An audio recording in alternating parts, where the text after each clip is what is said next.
Good morning, Chantrell. Chantrell is also brand new to Keller Williams Roswell. Uh, she's even newer than Venus is, and Chantrell Gibson, and she's also brand new to PC2. So let's make sure we're nice and supportive to everybody. Okay. All right. So Thanks. today is so we got a bunch of stuff going on today. Okay. First of all, this is the growth mastermind. So the kind of the target audience for this, I know there's some new agents here, but kind of the target audience for this particular mastermind is the growth group. So that's like 4 units and more per year. I'm sure you guys will all be in that group very, very soon.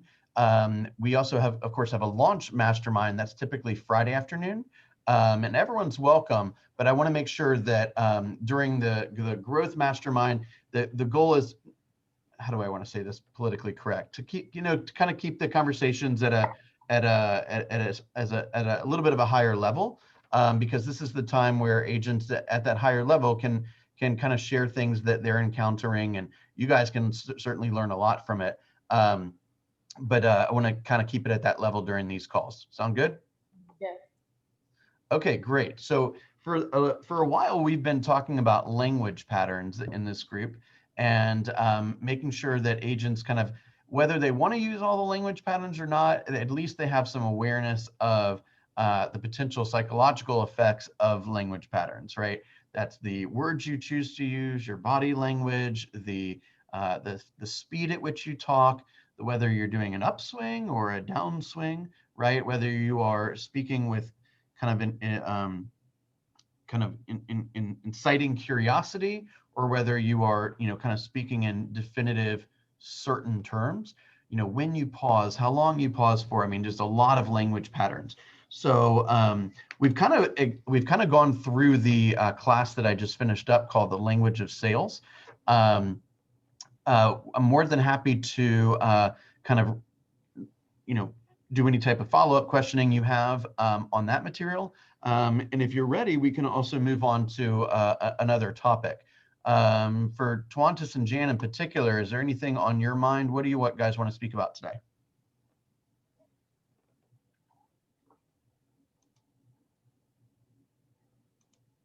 Now, Bill, you're supposed to ask these questions ahead of time, right? Well, okay, let me give you a heads up, Jan. It's going to be the exact same question every Wednesday. That's not what we talked about, Bill, because we're not morning people. Are we, Twantis? Uh-oh.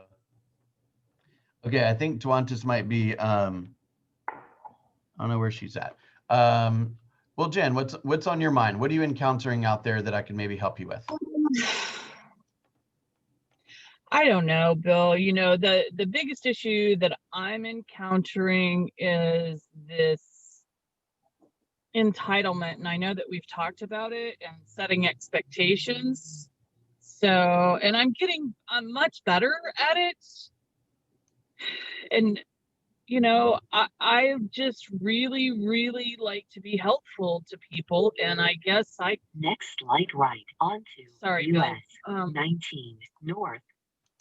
I had to go to physical therapy this morning. Aren't you proud of me, Bill? I am. Out Up of bed. and moving. I've been to physical therapy, and I'm on my way home. But I guess it's the.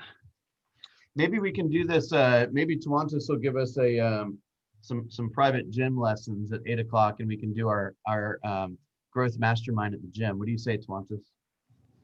Hey, I'm game. All right. So entitlement, does that mean you have unrealistic clients? Is that what you're saying? Yes. They're entitled. And it's not just buyers or just sellers. It's all of them.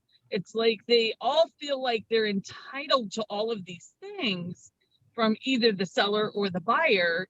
And, we all know that that's not the case. Mm-hmm. And it just appears to me that they're getting more and more difficult.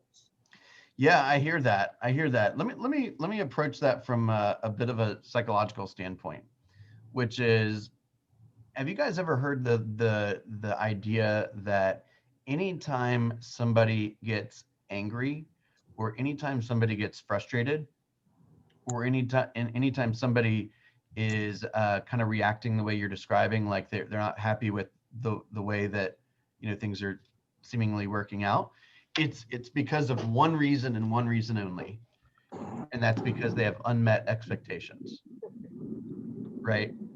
So I'm not suggesting you haven't been appropriate at giving them the expectations, but whenever they're frustrated at something, it's a good indication that it's time to go back to those expectations. So help me understand exactly what you want to happen here, right? And they'll say, well, I want the seller to fix every single thing on the inspection report. Okay, anything else? Why is that important to you? Right? And when they like if you tell somebody that they're being unrealistic, they react poorly to that. But if you ask them several questions that help them identify the fact that they're being unrealistic, then it is a hell of a lot more effective. Let me give you an example. It would it like a bad inspection report and the seller not fixing things, is that an appropriate discussion, Jan, or is it something different? Yeah, that's, a perfect example is we had this conversation about that client that they went under contract, and it's not even just the buyers and sellers, it's agents too. And this agent just felt like the seller should give them everything. And, we're not taught that way. And I understand that that's you know, we're taught to set expectations for our buyers, Mhm. and the industry norm is to ask for as little as possible, ask for the main items in order to help our clients get under contract.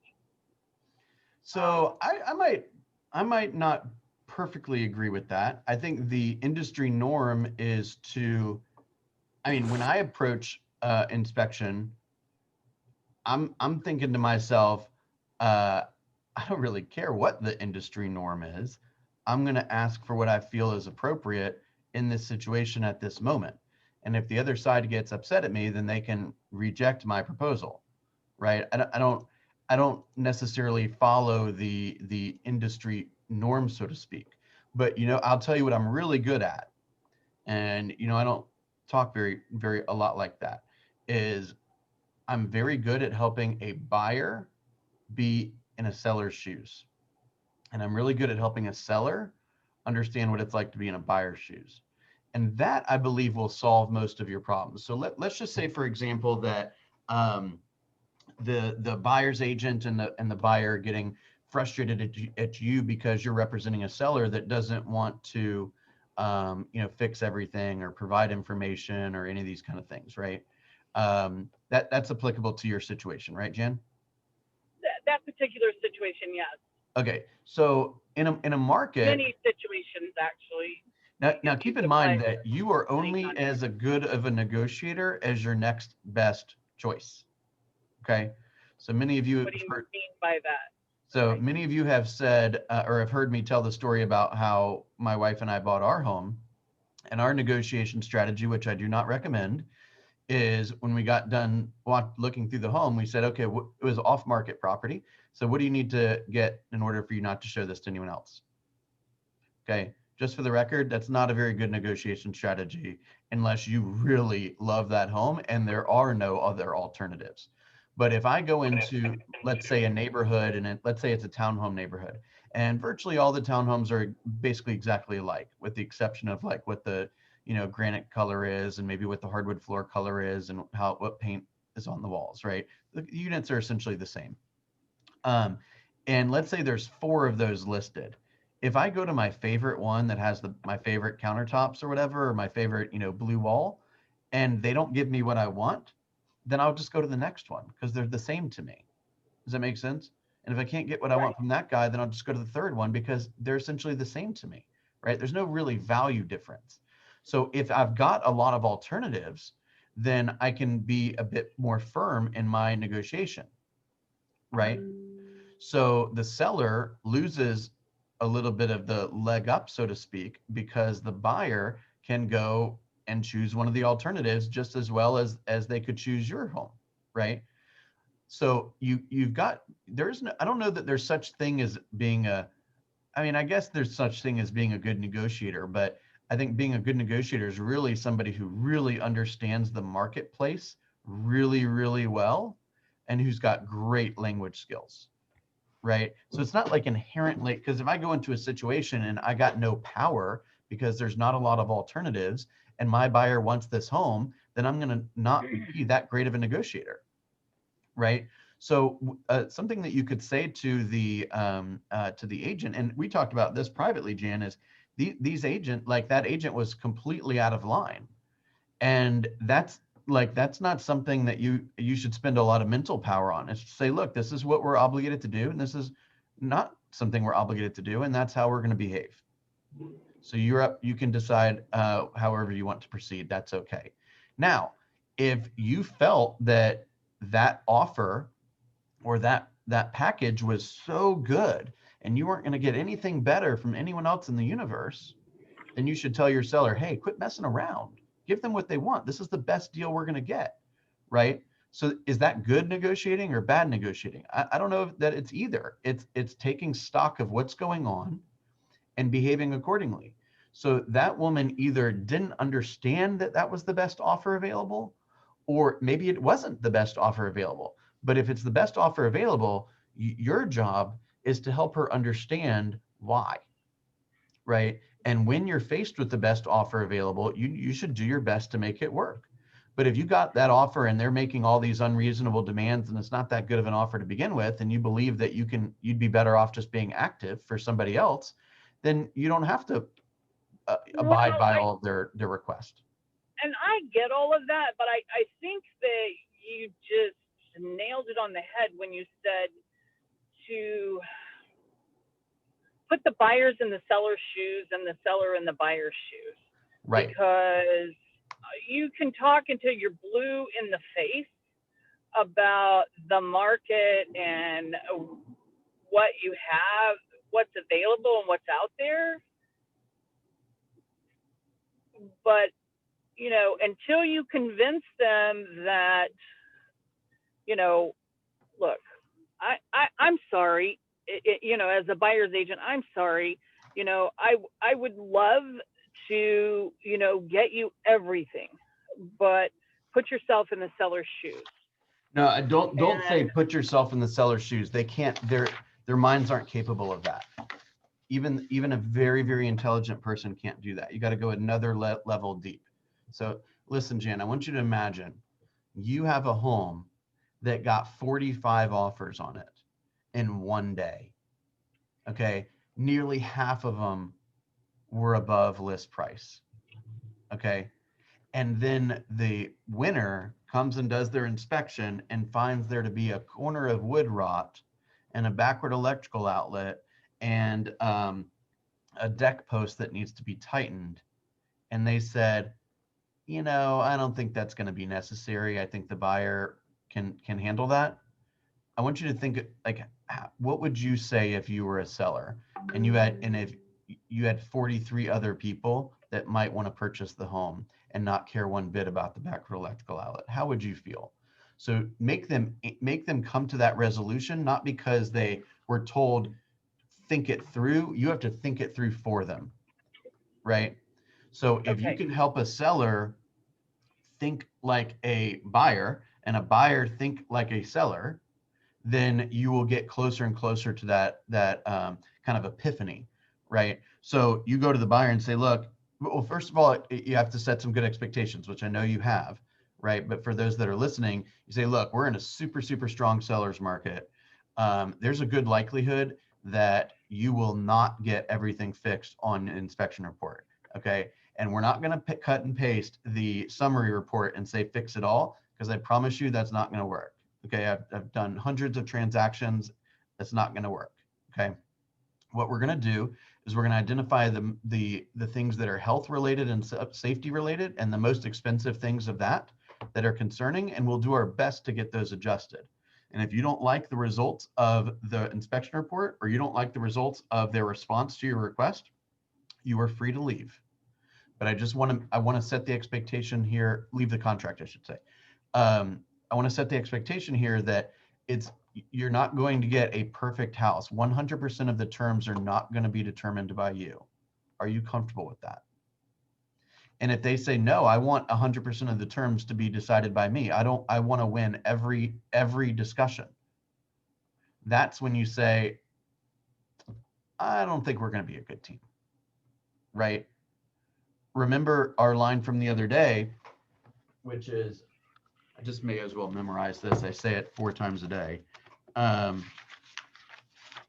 What is the exact line is, the reason that agents will hang on to a customer who is worthless is because they have a scarcity of prospects, which comes from a lack of prospecting, right? So sometimes when we don't have, I want you to visualize this. I'm going to do something called future pacing with you, Jan. Okay, Jan, you have one client, one. That's it, just one. And your client is relatively unreasonable. He is a sexist and a bigot. He's always late. He doesn't listen to a thing you say. He doesn't want your expertise. He doesn't listen to any suggestions, but you only have one client. And so you try to, like, even though this dude is a nut, he's messing with your head. Okay. And you're not going to get paid anyway. All right. So you do whatever he says to do. Oh, you want to go look at houses in Dawsonville? Cool. Stockbridge? Cool. West Cobb? Awesome. Athens? You want to live there too? Let's go see some homes, right? If that's your one client, you'll bend over backwards for him. Now I want you to imagine that you got 50 clients and you're hustling and bustling all day long trying to make it all happen. And you get a call from somebody who behaves the way that other client behaved. You'd be like, I'm not working with you. You're a nut. Well, right? you can only fire your client so many times, and so you got to figure out a way around it, you know. And so I get the whole scarcity thing, and finding better clients. I do, but it's not just one client or 2 clients. Bill, I'm telling you, I don't know what has changed in people's perception.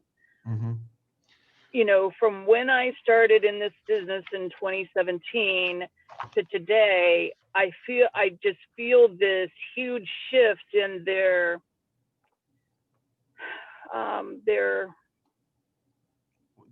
needs or their requests.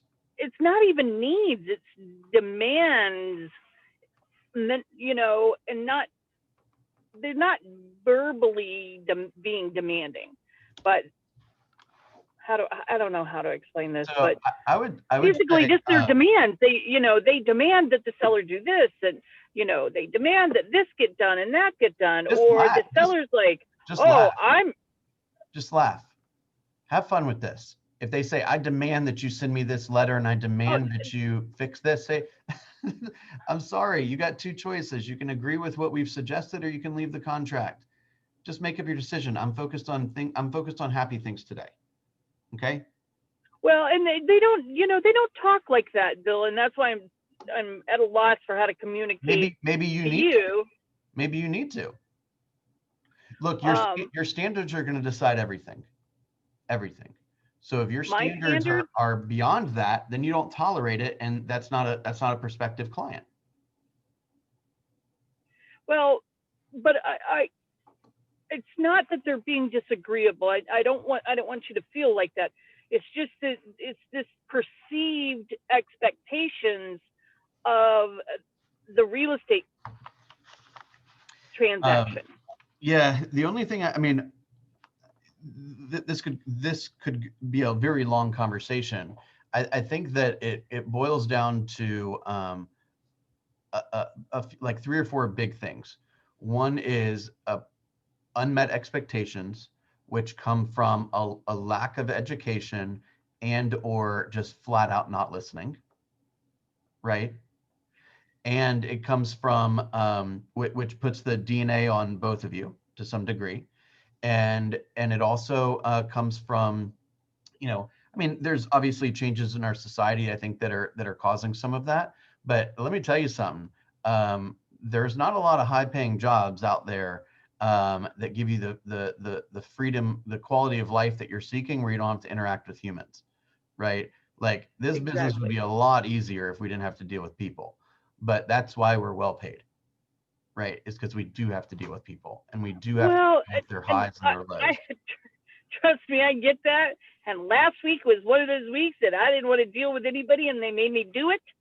Yeah, I mean, I can tell you, I have thought about moving to, Bonaire and being a scuba diver instructor a lot more frequently than you would think. Okay. However, but that's not very high paying.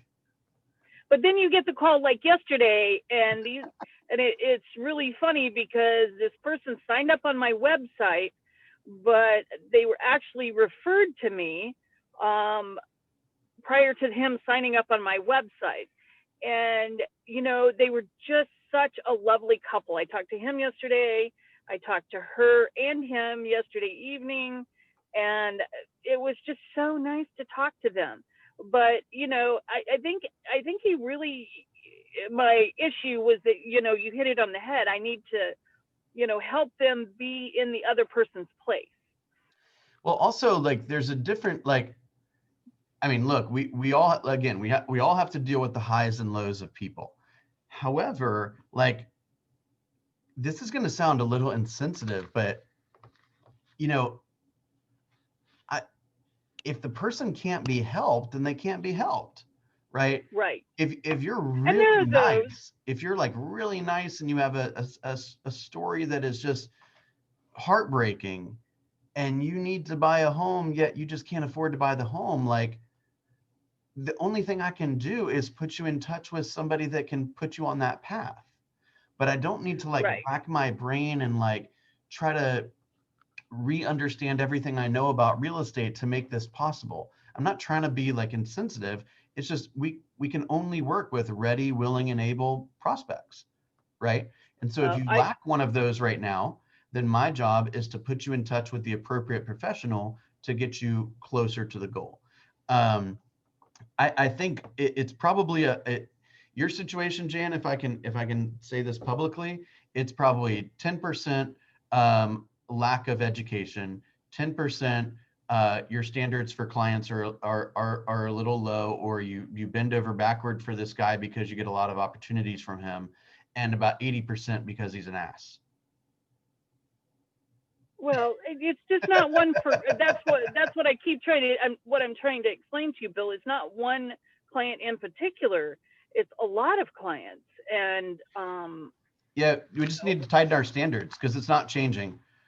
Do you think people are getting more responsible about their personal lives, or do you believe that they're becoming more dependent on others? Do you think they're getting more interested in taking and controlling their destiny, or do you think they're getting more reliant on somebody else to help them with that?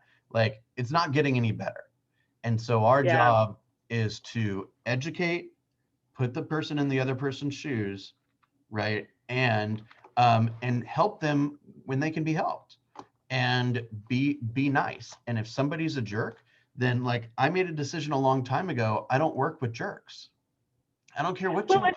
Not all of these people are being jerks. And, I didn't explain it very well, but, you answered my question. You ultimately answered my question. So good job, Bill. All right. Good job. All right. Let me stop right there.